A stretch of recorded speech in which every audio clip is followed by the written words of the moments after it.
I don't start off with injury news, but because it's unfortunately compiling, it seems sometimes some years you get lucky and you don't get anybody hurt, and some years you get kind of comes in waves. But just a couple new, obviously, with Jaheim and Jaden out for the year. Well, then Ty wasn't able to go last week. He's still questionable for this week. Won't know anything about him till later in the week. And then Sincere Bowers, the other running back, came in, got a concussion. He's questionable for sure. Landon Livingston, got hurt in the game. You guys probably saw that. He's questionable for Saturday as well. Two offensive linemen, Chemo and Tykees Crawford, are questionable, maybe probable. We'll see what they do in the next couple of days as well. And then Nicco Marchiol came to see us, said he had some midfoot pain and had been bothering for a while. And so he is today, I think he has we got a great medical staff, by the way. I trust them with 100%. And, as a coach, I stay out of the medical part of that, of course, and leave it to the experts. But Nicco, I think they have a specialist out in Colorado that he knows that he's actually out there today getting that checked out, because he says it's been bothering him for a couple weeks, and so he's going to be questionable as well. So I think, and then Jacob Barrick, we're hoping that's 11. We got 11 offensive guys on the injury report. We're hoping Jacob Barrick can come back this week, tight end. We'll see, and then same with Preston Fox. We'll see how he does the next couple of days. So he's questionable too. So it's kind of a lot, and there's been a couple of really physical games, but it gives opportunities to other guys to come in. And then obviously got a very big physical experience Utah team coming in. Know their coaches and their program very well, and got a lot of respect for Kyle and what he's done over the years. Start with sort of the injury situation and how you fix it. Start with running back. I mean, because you got a whole list of them. So yeah, it's just Jaheim and then Ty and then Sincere. Played yet, and so and Ken has been hurt. Now Dior is going to get more opportunities for Tyler Jackless got in a little bit. Dior is going to get a lot of reps this week. Clay Ash is going to get reps, and so it's. I know I said 1 year I don't know if I was telling you. 1 year I had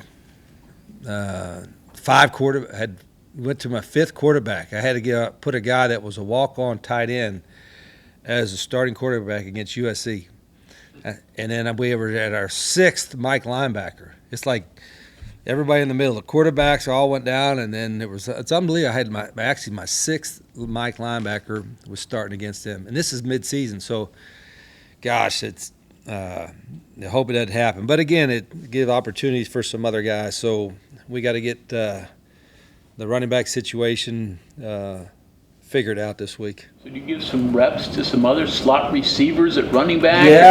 What do you do? Yes and yes, all the above, right? You figure out ways to get it going, and those are hard to come up. But when you hurt, the biggest concerns is an O-line too. When you get your O-line beat up when you're inexperienced to start with, and then the inexperience gets hurt, then you got even more inexperience coming in. So, yeah, we'll figure something out. With Utah, is it what you see is what you get with them pretty much? Well, yes and no. I think offensively they've changed a little bit, obviously, with the new coordinator and then the quarterback. They're a lot more spread, doing a lot of different quarterback run stuff, and really creative. And everybody, I know everybody, Dampier, everybody was looking at him.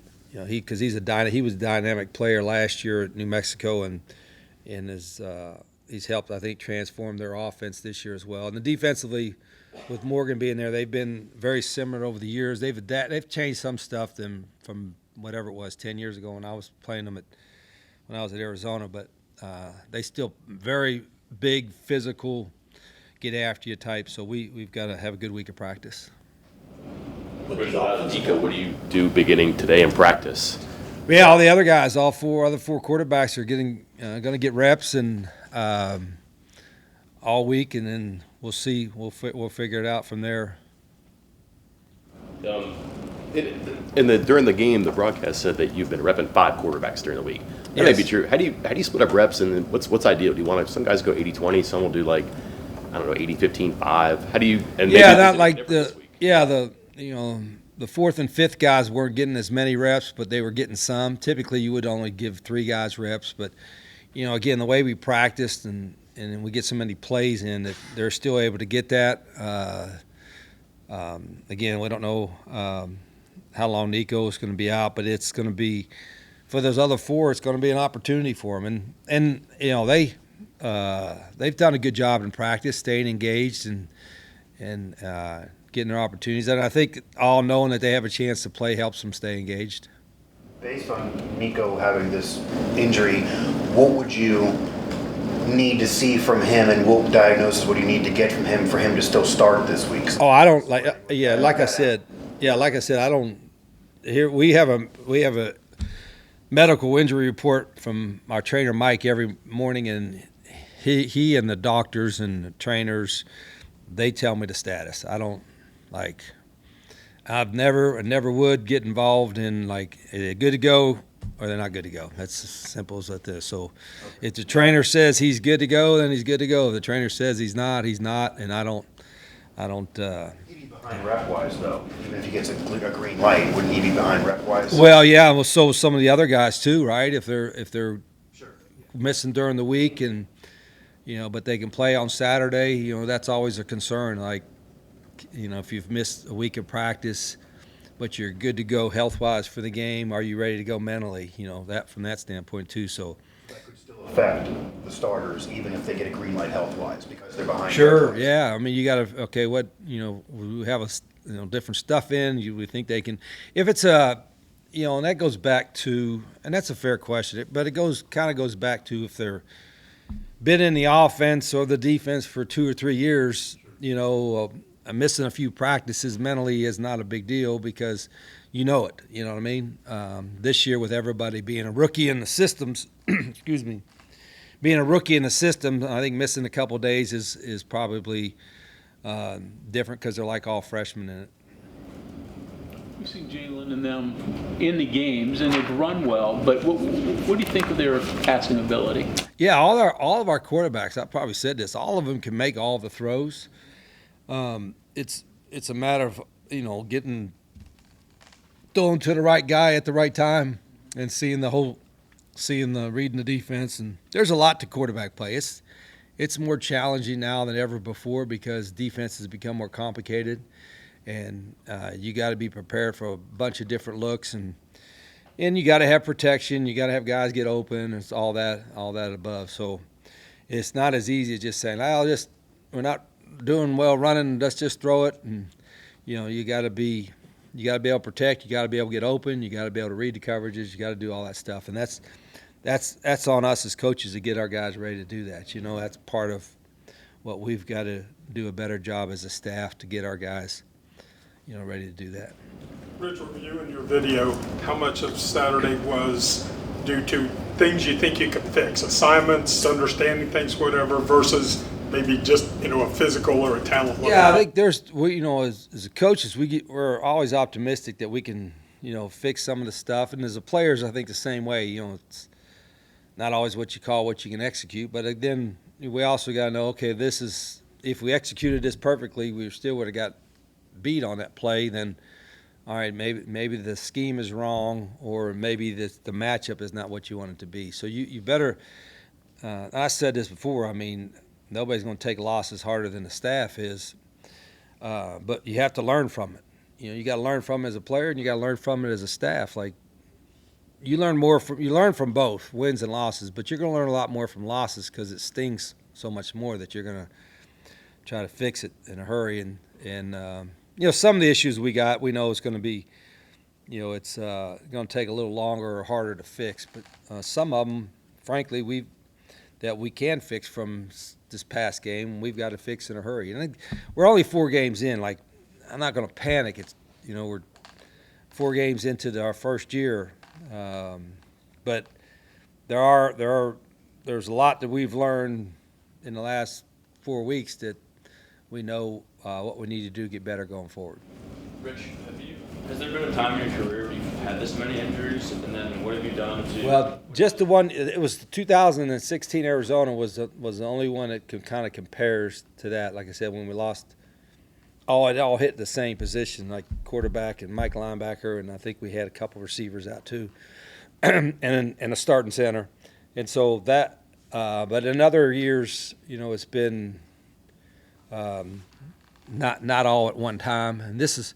I wish, you say you look at the schedule, I'd rather have an open date like yesterday, or whenever it was. We need an open date, but we knew coming in it was going to be 6 games in, and there were going to be a couple physical games that we had to get through. And we're not like beating them up in practice. I didn't beat them up during camp. It's just bad luck, sometimes, and that's going to happen. So when you build your roster, and we know that. Like I said, this is not my first rodeo. You build your roster hoping that you don't have to have injuries and guys moving up on the depth chart, but it's going to happen. So, you better know it's going to happen. How did Carson Lee do operationally when he was in there? He's okay. I think he's getting in there and competed a little bit. Snaps were pretty good, I think, for the most part. And Landon was actually playing pretty good football all year. So it's not long term with Landon, and he's a tough guy, so he'll fight to come back as soon as he can, whenever that's going to be. But like I said, those things are, we'll deal with and move on. With the offensive line, it's not looked the best the past few weeks. Is there a certain point where you've been considering, and it might be a moot point with the injuries now, but like trying some younger guys into the mix just to see if something sparks in game action? No, I don't. If we thought there was like a guy, another guy, 2 guys were close to playing, we would already been rotating them in and out. So like other positions, but there are. Like I said, there are going to be more opportunities this week for some guys in practice to kind of show us if they're ready to go in and play more reps. And that's why this is going to be a big week. Today's practice, tomorrow's practice is going to be helpful for us to see if, to your point, some of these other guys are going to be able to go in there and compete. Throwing them against Utah is probably not the best thing because they're going to be one of the best fronts we've faced all year, but it is what it is. Now that you've had time to go watch the film, how do you feel about Jamori's performance as he slowly starts to progress? Yeah, I think Jamori got, somewhere close to 30 plays. So he got about half the game in. I think he'll get better each week as he gets more reps in our defense during the week and comfortable out there. And he's pretty active.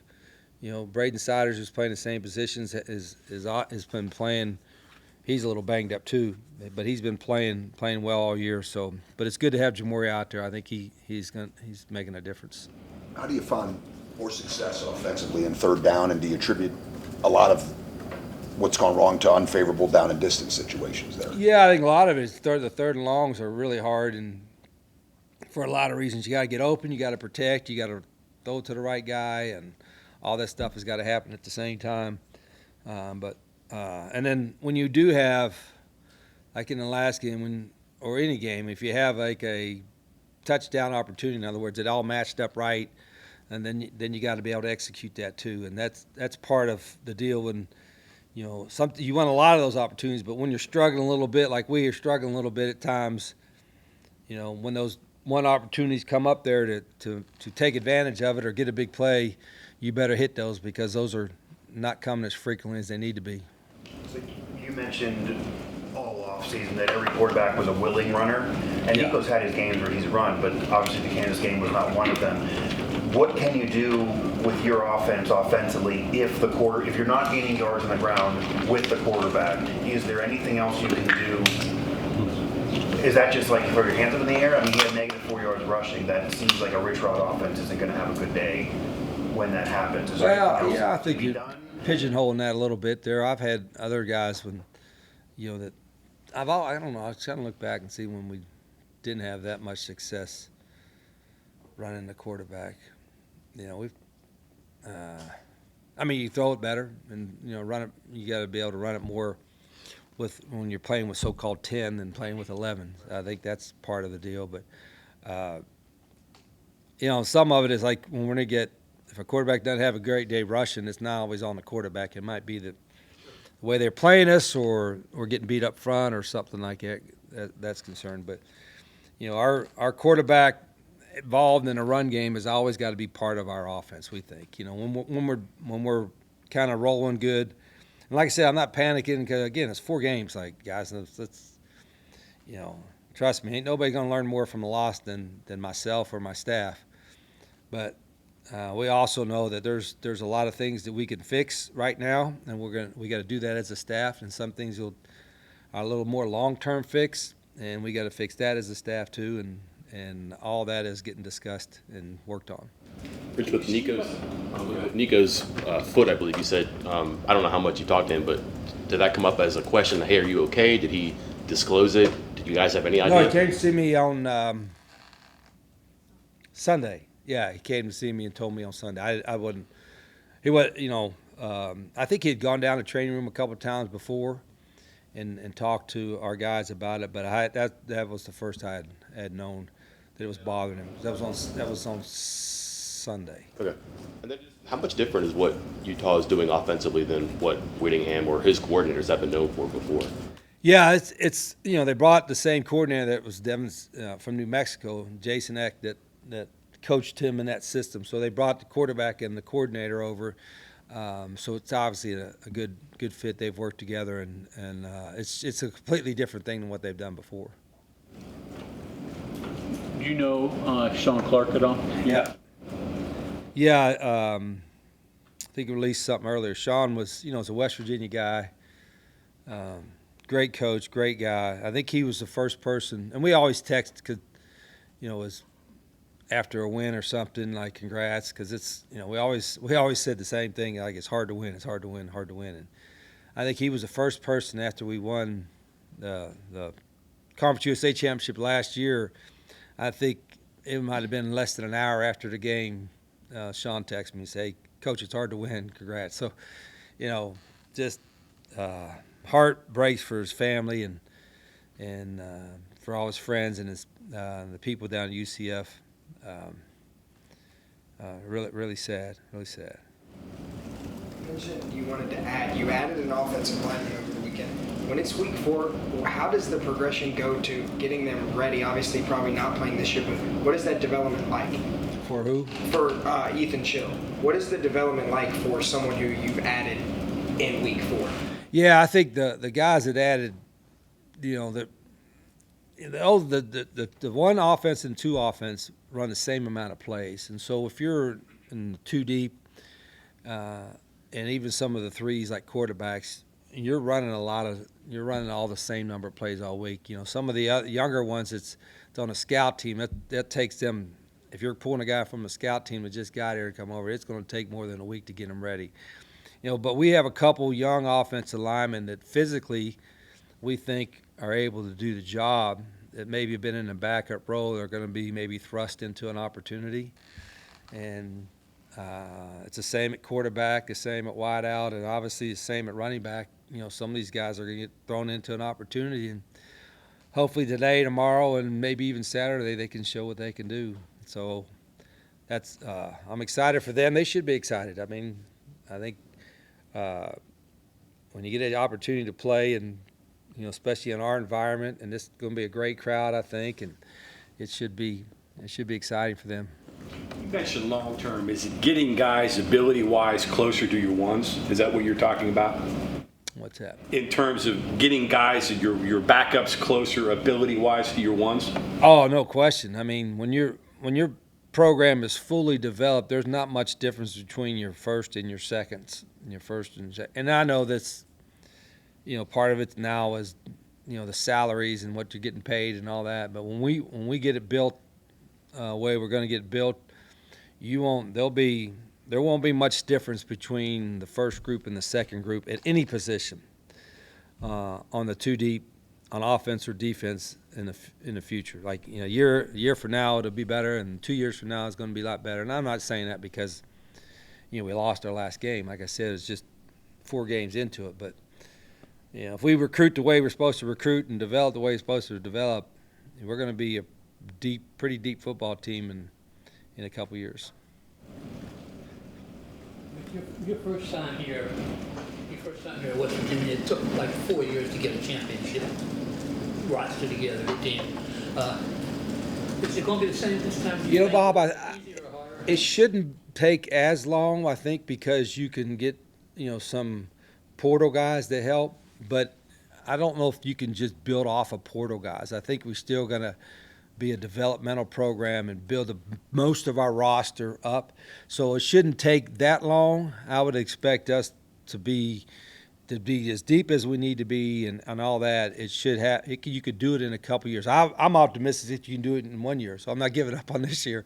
But it's, if you do it, and this year you got to have, I don't want to say breaks, but you got to have fortune on your side. You got to have luck on your side a little bit, this year. Going forward, you don't have to rely on as much luck, if you know what I mean, in years 2 or 3 and certainly in year 4. So maybe we need to be a little bit luckier this year, and maybe we'll have some more luck on Saturday. Okay, thank you very much, Coach. Okay.